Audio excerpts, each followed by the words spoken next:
이제 다 같이 일어나셔서 오늘도 우리를 불러 예배케 하신 하나님께 감사하며 함께 사도신경으로 우리의 신앙을 고백하겠습니다.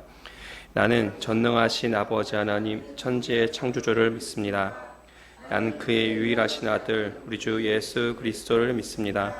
그는 성령으로 잉태되어 동정녀 마리아에게서 나시고 본디오 빌라도에게 고난을 받아 십자가에 못 박혀 죽으시고 장사된 지 사흘 만에 죽은 자 가운데서 다시 살아나셨으며 전능하신 아버지 하나님 우편에 앉아 계시다가 거일부터 살아있는 자와 죽은 자를 심판하러 오십니다. 나는 성령을 믿으며 거룩한 공교회와 성도의 교제와 죄를 용서받는 것과 몸의 부활과 영생을 믿습니다. 아멘.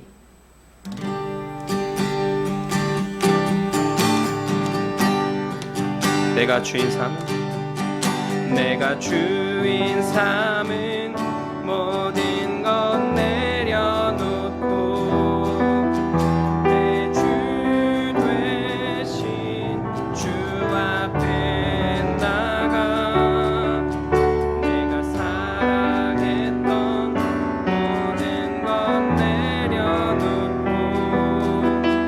주님만 사랑해. 내가 주인 삼은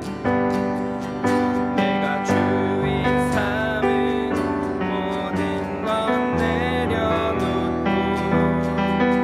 내 주 되신 주 앞에 나가 내가 사랑했던 모든 것 내려놓고 주님만 사랑해.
찬양하라 내 영혼아 찬양하라 내 영혼아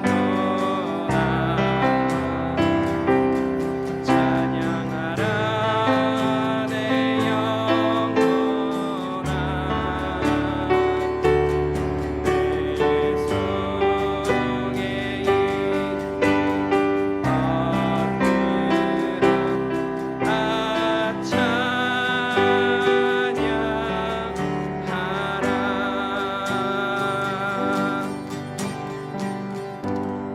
속에 계속해서 침묵으로 기도하시겠습니다.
사랑하는 주님, 우리를 주의 백성 삼아주심에 감사합니다. 세상에 여러 가지 일이 있지만 그러나 주님의 백성다운 모습으로 살기 위하여서 고전분투하는 우리와 함께하여 주시고 하나님이 손 내밀어 주시기에 이 자리까지 올 수 있었습니다. 마음이 간절하오나 아파서 힘들어서 상황이 여의치 않아서 예배에 참여하지 못하는 자들도 위로하여 주시고 하나님이 그 모든 건강과 평안으로 인도하여 주시옵소서.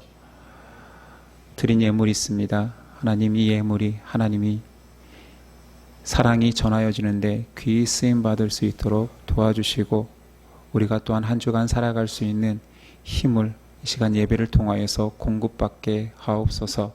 하나님이 우리의 왕이십니다. 백성다움으로 살아갈 수 있는 믿음 허락하옵소서.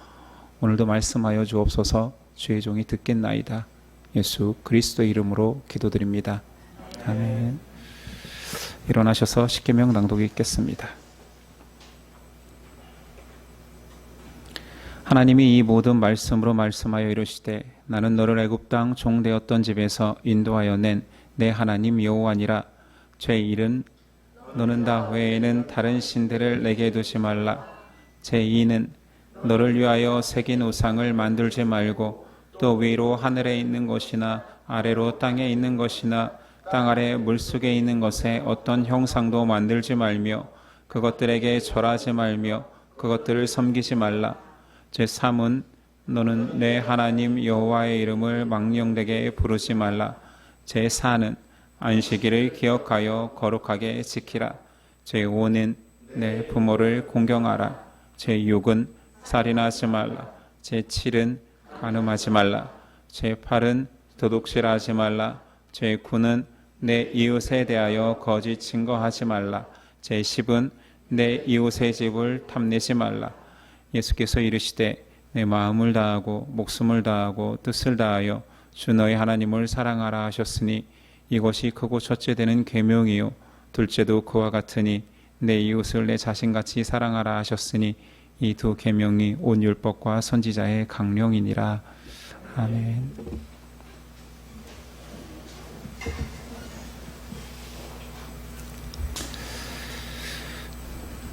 오늘 우리에게 주시는 말씀은 사사기 19장에서 21장까지입니다. 사사기 19장에서 21장 전체에 있지만 봉독은 19장 1절에서 3절, 21장 23절에서 25절까지 하겠습니다. 저 여러분들이 한 절씩 교독하겠습니다. 사사기 19장 1절입니다. 이스라엘의 왕이 없을 그때에 에브라임 산지 구석에 거류하는 어떤 레위 사람이 유다 베들레헴에서 첩을 맞이하였더니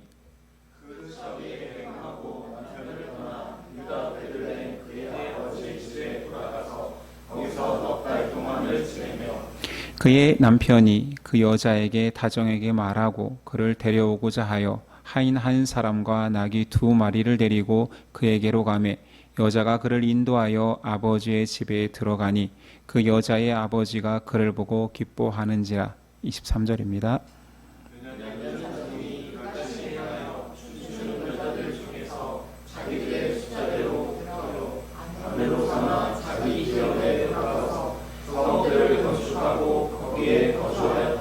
그때 이스라엘 자손이 그곳에서 각기 자기의 지파 자기의 가족에게로 돌아갔으니 곧 각기 그 곳에서 나와서 자기의 기업으로 돌아갔더라.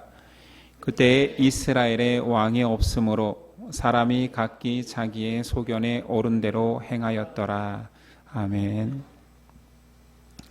오늘 말씀의 제목은 왕의 백성으로 살라. 왕의 백성으로 살라라는 제목으로 은혜 나누겠습니다. 드디어 사사기 마지막 시간입니다.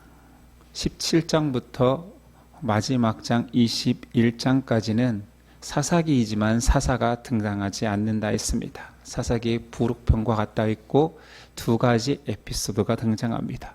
지난 시간 첫 번째 에피소드는 17, 18장 미가라 하는 사람과 그 미가의 집에 일어났던 우상 숭배가 단 지파까지 퍼지는 종교적 타락상을 보여줬습니다.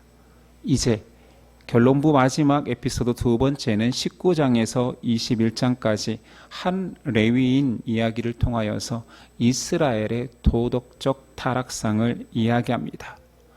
둘의 공통점은 에브라임 지파로 대변되는 이스라엘 전체의 모습을 강조한 것입니다.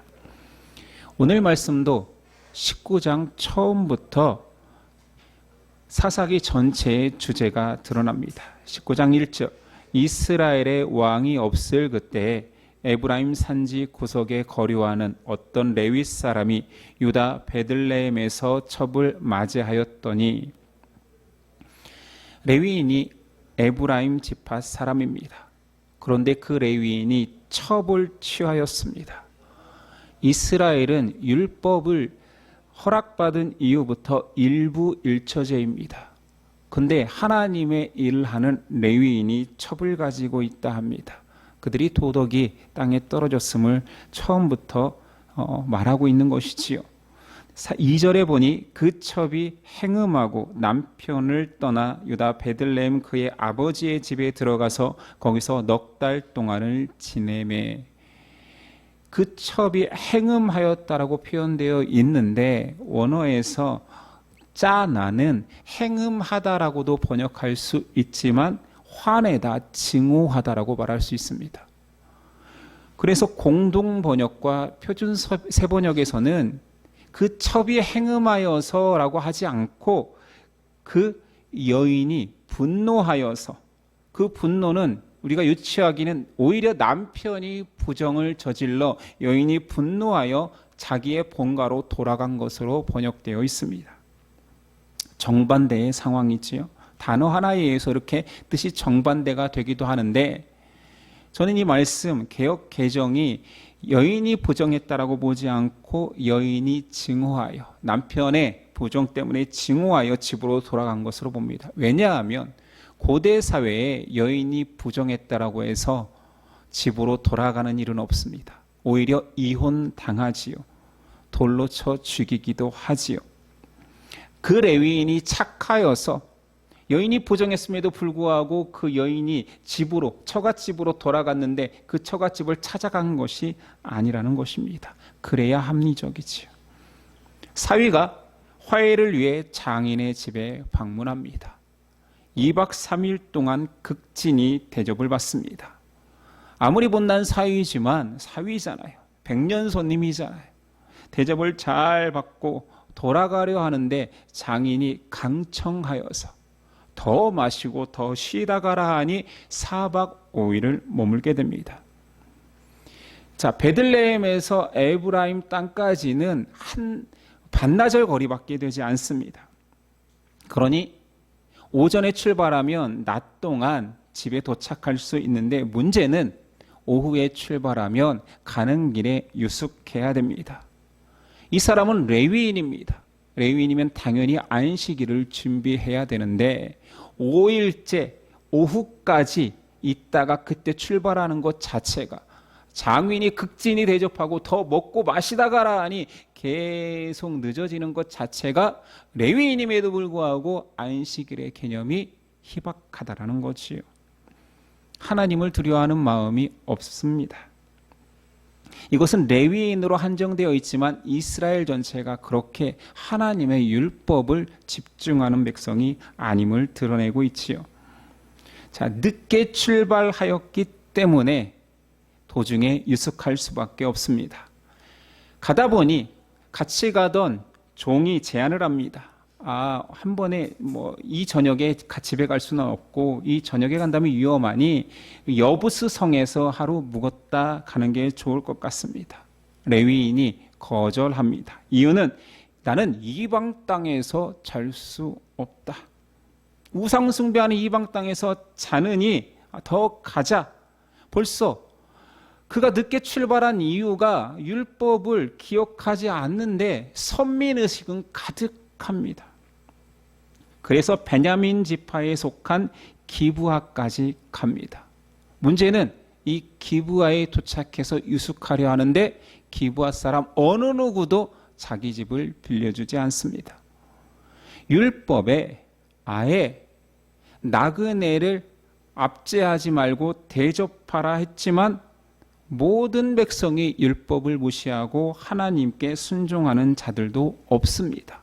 동족 나그네임에도 불구하고 이때 한 노인이 밭에서 돌아오다가 이들을 맞이합니다.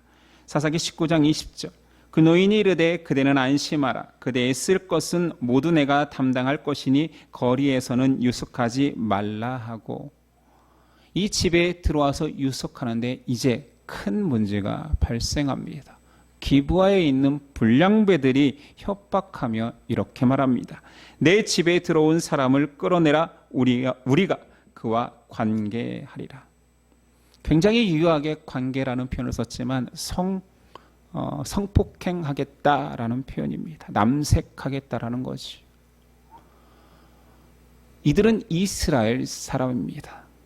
얼마나 동성애가 만연되어 있는지 지나가는 나그네 새로운 사람이네 저 남자와 내가 남색하겠다 범하겠다 말합니다. 이 노인의 대처가 황당합니다. 그 집을 허락한 그 베냐민 노인입니다. 보라 여기 내 처녀딸과 이 사람의 첩이 있은즉 내가 그들을 끌어내리니 너희가 그들을 욕보이고 남자는 내버려두라. 많이 오버랩되는 장면이 있지 않습니까? 소돔과 고모라에 천사가 방문했을 때와 동일한 장면입니다. 이스라엘이 얼마나 도덕적으로 문란하고 하나님에게서 멀어졌는지를 극단적으로 보여주는데 이방 땅에서 가장 타락했다라는 창세기에 등장하는 소돔과 고모라, 그래서 하나님의 불이 떨어져 멸망시킬 수밖에 없던 그때의 모습과 이스라엘이 똑같다라는 것입니다. 결국 레위인의 첩이 끌려나가 새벽까지 능욕당하고 집에 돌아오지만 문 앞에서 쓰러져 죽습니다. 아니 불량배들에 의해서 끌려나갔으면 레위인이 정말 첩을 사랑한다라면 밤새 걱정하며 조치를 취해야 했겠죠. 아니면 언제 돌아올지 근심하며 기다려야 했겠죠. 근데 새벽이 돼서야 밖에 나가보니 자기 처가 죽어 있습니다. 성경은 이때 레위인이 이렇게 말하는 것을 묘사합니다. 일어나 이제 떠나자. 아니 처가 쓰러져서 이렇게 누워있더라면 어찌된 일인가가 아니라 일어나 이제 가자. 더러운 것 에이 죄송 못 탔다 이런 느낌 아닙니까? 죽어가는 몸을 이끌고 여인이 돌아왔으나 남편은 밤새 무관심했고 그 속에서 죽어간 것입니다. 갑자기 레위인이 분노합니다. 분노하여서 나귀에 싣고 가서 집에 돌아와 자기 첩에 그 죽은 시체를 12토막 내어서 각 지파에 보냅니다. 이 분노는 무엇입니까? 사랑하는 사람의 죽음에 대한 분노입니까? 그렇다면 그 시신을 12토막 낼 수 있겠습니까? 이 분노는 누가 봐도 자기 자존감에 대한, 자기가 무시당한 것에 대한 분노와 적이만 가득합니다. 이 전무후무한 레위인 첩 12토막 살인 사건을 대하는 이스라엘 전체의 태도가 이제 20장부터 전개됩니다. 모든 지파의 대표들이 미스바에 모여 총회를 엽니다. 이런 일이 우리 지파 안에서 일어났다. 우리 공동체 안에서 일어났다. 어떻게 해야 되는가? 자, 이 사건의 진상을 레위인을 불러 들어보자 했으니 레위인이 이렇게 증언합니다. 기브아 사람들이 자신을 죽이려고 했고 자신의 첩을 욕보이고 죽였다. 결과는 비슷하지만 전혀 다른 증언이잖아요. 기브아 사람들이 레위인을 죽이려 했습니까? 그리고 첩을 욕보이고 그 자리에서 죽인 것입니까? 자기의 안전을 위해서 첩을 내어줬잖아요. 그런 실상은 밝히지 않습니다. 분노한 이스라엘 11지파가 총회에서 베냐민과의 전쟁을 선언합니다. 이 모든 회의의 결정까지 하나님의 뜻은 단 한 번도 구하지 않습니다. 이스라엘은 기브아의 불량한 사람들의 행위에 분노하지만 실상은 그 모습이 이스라엘 그들의 모습임을 성경은 고발하는 것입니다. 사사기 결론부에 베냐민 지파가 분노하는 이스라엘, 베냐민 지파의 행위에 분노하는 이스라엘을 한결같이 이스라엘 너희가 그런 모습이다라고 묘사하는 것입니다. 똑같다. 전혀 다르지 않다. 너희는 어떤 남의 행위에 대해서 어떻게 그럴 수 있냐라고 분노하며 심지어 전쟁을 일으켜 죽이려 하지만 이스라엘 너희 모습이 똑같다. 이것이 사사기에서 계속 말하는 핵심입니다. 우리는 사사기에서 사사들을 보았습니다.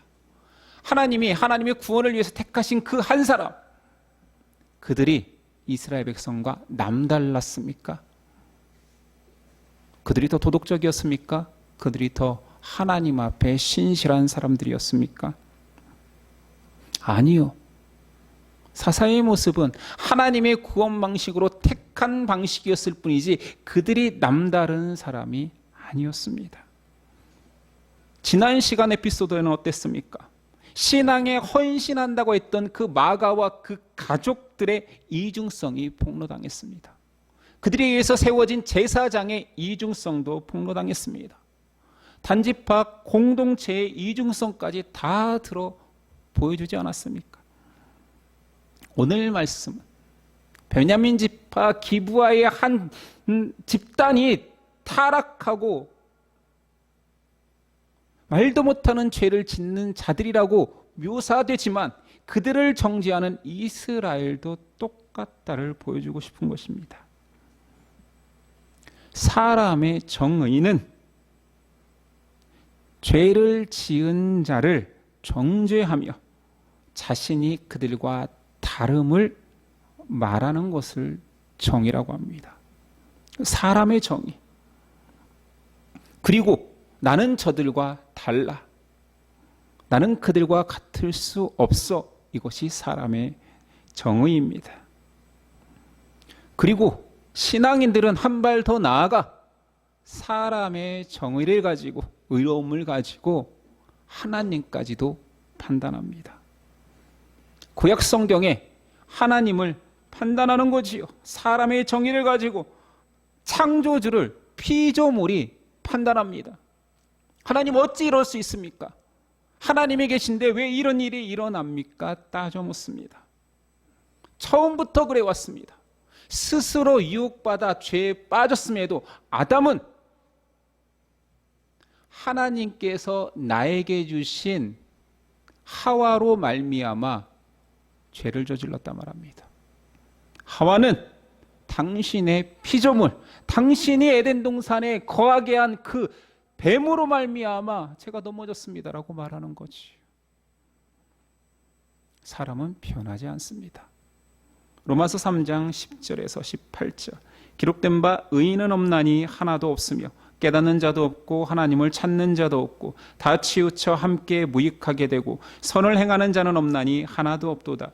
그들의 목구멍은 열린 무덤이요 그 혀로는 속임을 일삼으며 그 입술에는 독사의 독이 있고 그 입에는 저주와 악독이 가득하고 그 발은 피 흘리는데 빠른지라. 파멸과 고생이 그 길에 있어 평강의 길을 알지 못하였고 그들의 눈앞에 하나님을 두려워함이 없느니라 함과 같으니라. 착각하지 마십시오. 사람은 다 이렇습니다.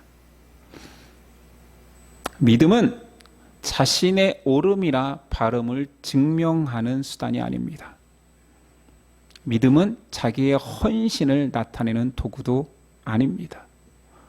로마서 2장 24절 그리스도 예수 안에 있는 속량으로 말미암아 하나님의 은혜로 값없이 의롭다 하심을 얻은 자 되었느니라. 믿음은 하나님의 은혜와 그리스도의 공로가 아니면 나는 아무것도 아닙니다. 나는 죽을 수밖에 없습니다를 고백해야 하는 것입니다. 이스라엘의 자기의 사람의 자기의는 동족상전의 비극을 낳습니다. 그들의 총회의 결의에 의해서 40만 명이 모여서 베냐민 지파를 정죄하러 갑니다. 그들은 처음에는 당연한 요구를 합니다. 그 불량배만 내놓으라. 베냐민 지파는 그들을 옹호하고 그들이 의리가 있는 거지요. 전쟁하기를 결정합니다. 사람의 의리 이런 것들이 얼마나 부질없습니까? 의리하면 남자들이잖아요. 남자들 의리하지요. 자신이 대단한 의리를 가진 것처럼 얘기하지요. 그 의리 앞에 원칙과 법도 심지어 의리보다 아름다울 수 없습니다.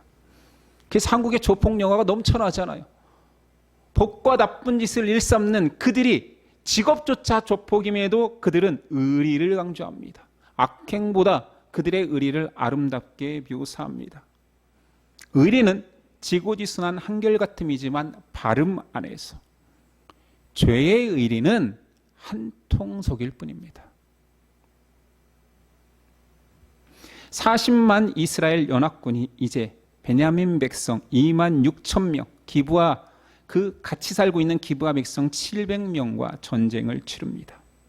자, 이 전쟁의 결과가 어떻게 됐을까요? 40만 명 대 약 3만 명. 1차전은 연합군이 베냐민 지파에게 박살납니다. 2만 2천 명이 죽습니다. 또 2차전이 일어났는데 또 베냐민 지파가 승리를 합니다. 11지파 연합군에서 1만 8천 명이 죽습니다. 이쯤 되면 왜 연합군이 계속 말도 안 되는 숫자 병력을 가지고 이런 작은 지파 하나를 못 이길까 할 것입니다. 상식적인 답은 연합군 이스라엘이 하나님을 의지하지 않았을 거야. 그러니 전쟁에서 지지라고 말할 수 있습니다. 아닙니다. 성경은 그런 생각을 가질까 봐 이런 말씀을 넣어놓습니다. 사사기 20장 23절 이스라엘 자손이 올라가 여호와 앞에서 저물도록 울며 여호와께 여쭈어 이르되 내가 다시 나아가서 내 형제 베냐민 자손과 싸우리까 하니 여호와께서 말씀하시되 올라가서 치라 하시니라. 이게 2차전에 있었던 일입니다. 그런데 졌어요. 하나님이 올라가서 치라 했는데 연합군이 졌습니다. 3차전에도 울고불고 난리를 칩니다. 하나님 올라갈까요 말까요? 왜 계속 칩니까? 올라가서 치라 해서 이제 결국은 베냐민을 쳤는데 승기를 잡으니 다 학살하여서 다 죽이고 남자 군사 600명만 남기고 남긴 게 아니죠. 그들이 도망쳐서 살아남습니다. 전쟁의 결과에서 알 수 있는 것은 세 번의 전쟁에서 하나님이 연합군의 편이었습니까?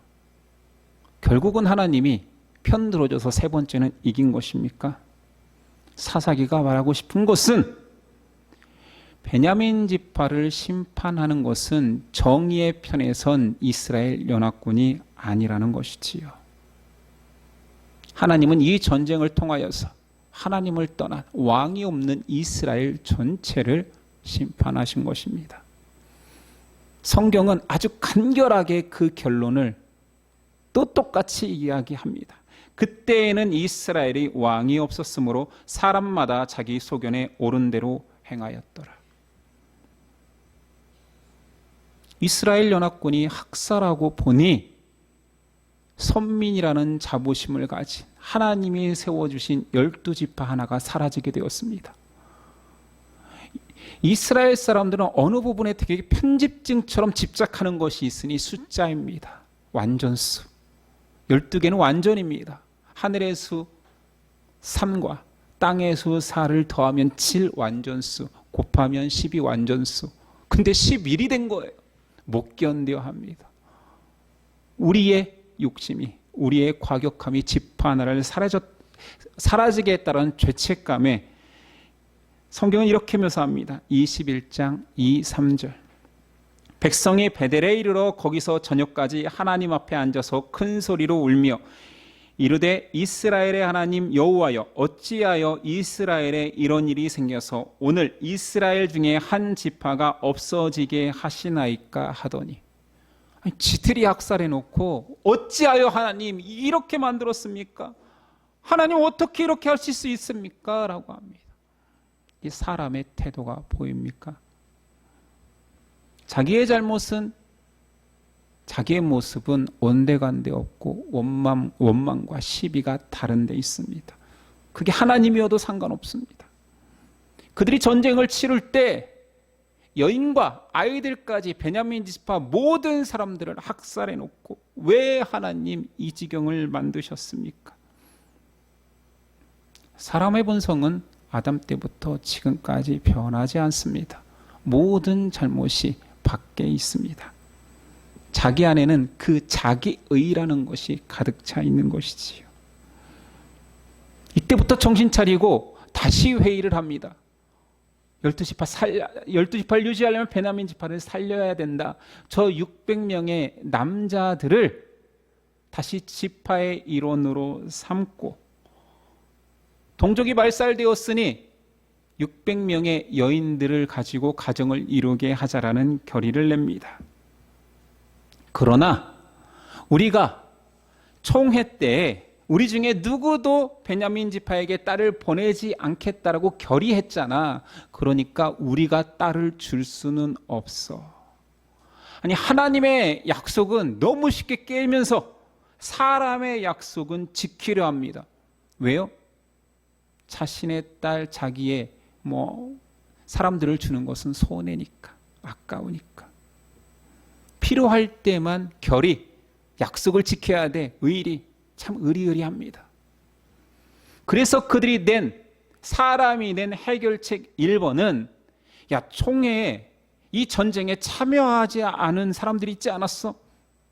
길르한 야베스 백성들이 총회에도 오지 않았습니다. 그래? 그러면 그 땅에서 사람들을 죽이고 처녀 400명을 약탈합니다. 남자는 600명인데 길르한 야베스에서 얻은 여인은 400명입니다. 아직도 200명이 모자라지. 두 번째 수습체계로 매년 실로에 여호와의 축제가 있잖아. 그때 여성들이 많이 참여하고 즐기잖아. 베냐민 지파에게 가서 말합니다. 우리가 이번에 눈 감아줄 테니, 묵인해 줄 테니 200명의 여인을 너희가 납치해 가라. 이게 이스라엘이 내놓은 수습책입니다.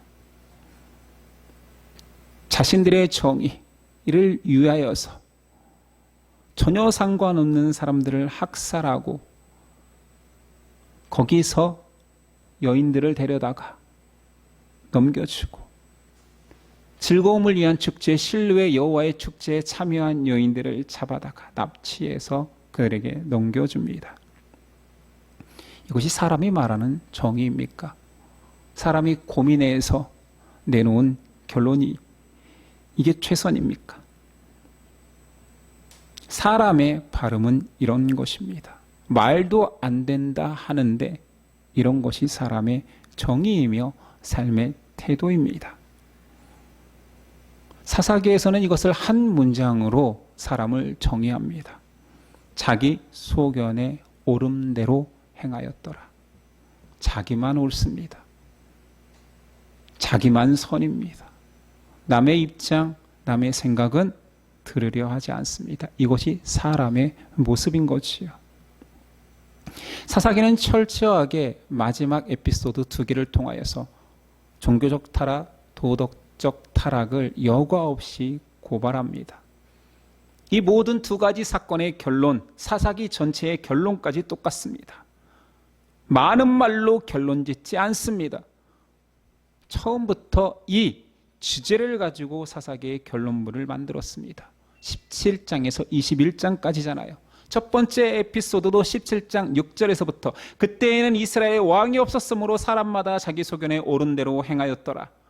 결론부에서 18장 1절 그때 이스라엘에 왕이 없었고, 두 번째 에피소드 시작부터 19장 1절 이스라엘에 왕이 없을 그때, 사사기 전체의 마지막 절 21장 25절 그때 이스라엘에 왕이 없으므로 사람이 각기 자기의 소견에 옳은 대로 행하였더라. 모든 에피소드의 처음과 끝, 두 번째 에피소드의 처음과 끝, 그리고 결론부의 처음과 끝 전부 다 이스라엘 문학 기법을 사용해서 샌드위치 기법이지요. 이건 주제가 이거야. 사람이 소견에 옳은 대로 살고 하나님이 없으면 이런 모습일 수밖에 없음을 드러낸 것입니다. 결국은 이스라엘은 지금 왕이 없습니다. 세상에 왕이 없다라는 의미는 그러므로 이 땅 피조물 중에 참 사람도 없어. 왕이 없는데 백성이 있을 수 있습니까? 그건 나라가 아니잖아요. 하나님의 피조물다운 사람이 이스라엘 백성 선민 중에도 없어. 얼마나 없는지 지도층에도 없어. 레위인 지도자는 첩을 두고 도덕적 타락에 탐닉하고 있고, 첩을 얼마나 함부로 했는지 집까지 도망쳐버리고, 자기가 위기를 당하니 그 여인을 방패 삼아 자신은 살려하는 양심의 가책조차 없고, 그리고 자기 의가 손상당했을 때에는 사랑하는 여인을 토막내어서라도, 사랑하지도 않지요, 첩을 토막내어서라도 자기 의를 지켜내려고 하는 잔인성까지 보여줍니다. 이스라엘 백성의 성적 타락은 어떻습니까? 성의식은 한 사회의 도덕성의 척도입니다. 그것이 땅바닥에 떨어졌다는 것은 그냥 도덕성이 바닥이라는 얘기예요. 기브아의 동성애는 이스라엘 백성들이 행하고 있는 것입니다. 소돔과 고모라처럼. 나그네를 대접하는 율법에 관심 있는 사람은 찾아볼 수도 없습니다. 오히려 그 나그네를 통하여서 욕정을 풀려하고 있습니다. 이스라엘 전체는 자신이 정의롭다라는 위선에 사로잡혀 있습니다. 그 레위인의 위선이 이스라엘 전체의 위선의 모습과 다 있습니다. 불량배를 지탄하며 자신이 당한 억울함을 표출하지만 그건 정의가 아니었습니다. 이스라엘은 저런 일은 절대 묵과할 수 없어, 저것들은 정죄해야 돼 하지만 그들은 전쟁에서 더 나약한 사람을 짓밟고, 그리고 그 전쟁의 결과를 자기들이 책임지지 않고 더 약한 사람들을 학살하여서 여인을 보내고, 그들이 정죄한다라는 베냐민 사람들에게 자신의 딸들을 약탈해 가게 합니다. 이게 사람의 정의입니다. 마태복음 23장 27절, 화 있을 찐저 외식하는 서기관과 바리새인들이여, 회칠한 무덤 같으니 겉으로는 아름답게 보이나 그 안에 죽은 사람의 뼈와 모든 더러운 것이 가득하도다. 우리는 신약의 이 말씀을 보면서 나는 아니지요. 내가 서기관은 아니잖아요. 저는 바리새인 같지는 않지요. 이 정도는 아니지요 하는데 사사기에서는 너희가 그런 자다. 모두 다 그런 자다. 한 명도 예외 없이 더럽고 추악하고 그 죄를 덮은 회칠한 무덤 같다 말하는 것입니다. 사사기의 주제는 분명합니다. 사람은 빛이 아닙니다. 사람은 태양일 수 없습니다. 왕이 될 수 없습니다. 빛을 받아 사는 존재일 뿐입니다. 창조주가 왕이신데 그 왕의 백성으로만 살아야지만이 평안과 안식이 있다라는 거지요. 사람은 어린아이 같습니다. 부모 품을 떠난 젖먹이는 존재할 수 없습니다. 그러나 우리는 빛인 것처럼 왕인 것처럼 내 행위가 의인 것처럼 살아갑니다. 신앙인이 빠지기 쉬운 가장 큰 교만은 우월주의입니다. 나 선민인데, 나 하나님의 사람인데 나한테 어찌 이렇게 할 수 있어? 나는 누구와는 달라 라고 여기는 그것이 정말 무서운 신앙인의 교만입니다. 이 교만과 가식이 더 큰 죄를 빠지게 합니다. 우리가 처음 예수님을 만나고 예수님을 믿는다 할 때 어땠습니까? 하나님, 나 같은 사람을 제가 과연 구원받을 수 있는 자격이 있습니까? 무익한 종입니다. 세상에서 가장 악한 자입니다. 고백하던 그 입술은 사라지고 어떻게 저렇게 신앙생활할 수 있지? 신앙인이 어떻게 저럴 수 있어? 이런 말을 하는 내가 이제 타락해 가는 것입니다. 사람은 하나님 절대 의존적 존재입니다. 다시 말하겠습니다. 사람은 창조주에게 절대적으로 의지해야지만이 존재할 수 있는 것입니다.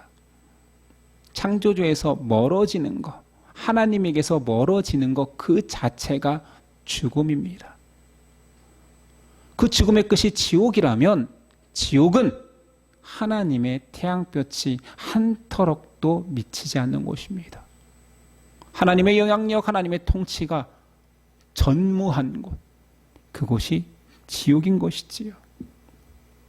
사사기의 주제는 사람은 어둠이며 하나님의 빛 되심입니다. 하나님의 택하신 백성조차 하나님의 은혜를 망각하는 순간, 그 은혜에서 멀어지는 순간 더 처참한 어둠이 됩니다. 그런 불의하고 죄로 가득한 이스라엘을 구원하기 위하여서 하나님은 끊임없이 사사를 보내십니다. 그 사사를 보내셔서 너희가 왕이 아니라 내가 세운 왕이 있음을 선언하는 거지요. 하나님이 왕 되심을 선언하는 거지요. 종국적으로는 영원한 사사가 오셔서 통치하심을 알려주는 것입니다. 사람이 가치 있는 것은 창조주를 기억할 때 가능합니다. 그러니 모든 사람들이 세상에서 잘난 맛에 살고 높아지는 맛에 살고 사람을 다스리는 맛에 사는 것 같지만 창조주를 모르는 그는 죄송합니다. 사람이 아닙니다. 존재가 아닙니다. 존재를 존재로서 규정한 하나님의 은혜가 아니고서는 사람은 짐승보다 못한 존재가 되는 것입니다. 이것이 성경 전체의 주제 아니겠습니까? 죄는 하나님을 떠나 있는 상태를 말하는 것입니다. 사회에서 말하는 법을 어긴, 형법을 어긴 범법자를 죄라 말하는 것이 아니라 성경은 하나님을 떠나 있는 그 자체가 심판받아 마땅한 피조물이라고 말하는 거지요. 사람 안에서 가능성을 찾는 것이 죄고 사람 안에 구원의 작은 실마리라도 있다고 여기는 것이 교만입니다. 이것이 인본주의 가치 아닙니까? 인간이 근본이 되는 것. 이것보다 무서운 죄는 없습니다. 인본주의가 세상에서 칭송받기에 인본주의를 따르는 기독교인들, 그들은 어떤 죄를 짓는 거냐? 아름답고 가장된 죄를 지을 뿐입니다. 아름다운 죄, 모순같이요, 역설같이요, 존재하지 않습니다. 그냥 죄일 뿐입니다. 사람의 이것이 속고 사는 거지요. 더 아름다운 가치가 그렇게 사람과 사람의 관계 속에서 있는 것처럼 착각하는 거지요. 그 어떤 아름다움도 하나님이 배제되면 그것이 아름다운 죄일 뿐입니다. 죄의 삭은 사망입니다. 오늘 이스라엘의 정의는 더 무서운 멸망을 낳았을 뿐입니다. 인정하십시오. 우리는 빛이 아닙니다. 빛 대신 영원한 사사가 필요한 존재입니다. 우리는 왕이 아닙니다. 우리는 왕의 백성일 뿐입니다. 왕 대신 하나님의 백성으로 살아가야지만이 인간은 평안과 영생의 소망이 생깁니다. 사사기가 길게 나누었지만 사사기의 내용 여러분들이 절대 잊지 말아야 될 것은 그냥 사사기 마지막 장 마지막 절, 왕이 없었으므로 사람이 소견에 옳은 대로 행하였더라. 반대로 왕이 있으니 내 소견보다 더 귀한 하나님의 말씀에 순종하는 저와 여러분 됩시다. 기도하겠습니다. 주님 감사합니다. 하나님의 말씀이 있고 없고의 차이가 이렇게 크군요. 자기 도덕성을 높이는 것보다 더 중요한 것이 하나님의 말씀이었군요. 하나님의 백성됨은 하나님의 말씀이 들리고 순종을 고민하는 자임을 알게 되었고 종국적으로 하나님을 사랑하기에 순종할 수밖에 없는 자임을 알게 되었습니다.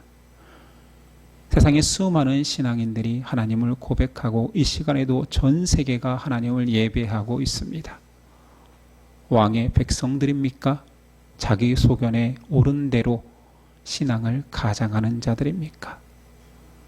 이 모습이 우리의 모습 되지 않도록 오늘도 회개하며 하나님 앞에 엎드리겠습니다. 종된 자로 살아가겠습니다. 아무것도 아닌 자로 살아보겠습니다. 낮은 자로 살아가겠습니다. 나의 의를 드러내며 나의 가치를 인정받으려 하지 않겠습니다. 겸손해 보겠습니다. 섬겨 보겠습니다. 고백할 때에 이 모든 것들이 가능한 것은 내 양심이 아니요 하나님의 말씀이며 나에게 순종을 요구하시는 하나님의 존재입니다. 우리가 하나님의 종으로 하나님의 백성으로 왕을 섬기게 하옵소서. 영원한 사사 되신 예수 그리스도의 이름으로 기도드립니다. 아멘. 일어나서 결단 찬송 드리겠습니다.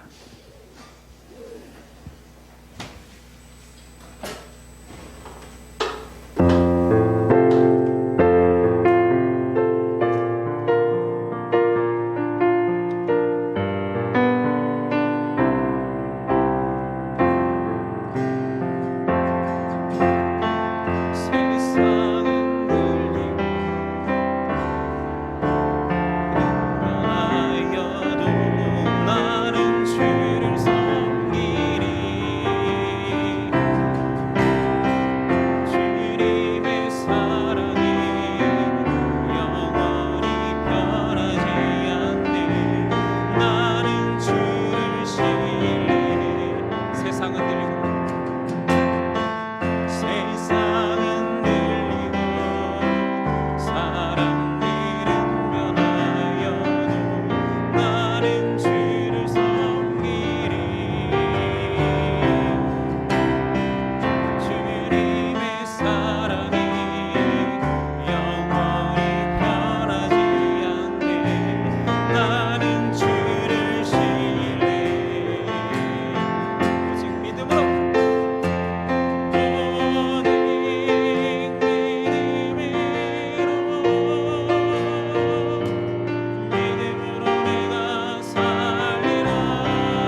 기도하시겠습니다.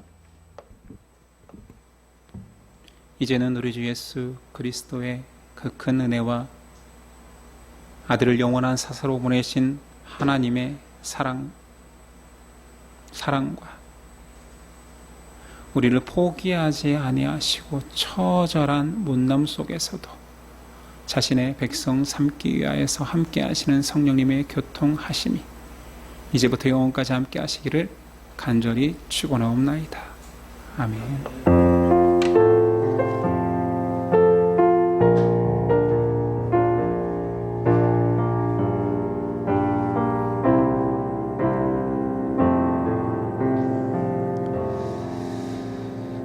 오늘은 인사를 두 번 하겠습니다. 먼저는 자신에게 이렇게 인사했으면 좋겠습니다. 나는 하나님 절대 의존적 존재입니다. 서로에게 인사하겠습니다. 왕 대신 하나님의 백성으로 삽시다. 네. 오늘 오후는 소그룹으로 모이겠습니다. 예배를 마치겠습니다. 한 주간도 승리하십시오.